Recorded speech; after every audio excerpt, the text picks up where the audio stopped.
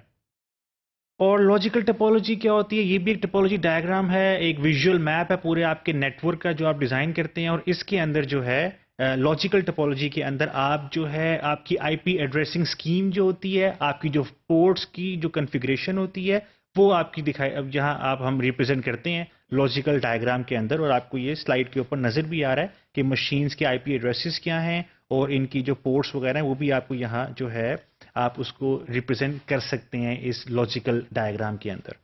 Typology diagrams دو قسم کی تھیں، ایک لاجیکل ٹپالوجی تھی اور فزیکل ٹپالوجی ہوتی ہیں. اور ان کا مقصد جو ہوتا ہے وہ ویژول میپ دینا ہوتا ہے آپ کے نیٹ ورک ڈیزائن کا، کس طرح آپ کا نیٹ ورک جو ہے آپ نے ڈیزائن کیا ہوتا ہے، جو کہ لیٹر آن آپ کے لیے ہیلپ فل ہوتا ہے اگر آپ نے بعد میں کسی قسم کی چینجز اپنے نیٹ ورک کے اندر کرنی ہے. تو یہ جو ٹپالوجی کی جو ڈائیگرامز ہوتی ہیں یہ بڑی ہیلپ فل ہوتی ہیں.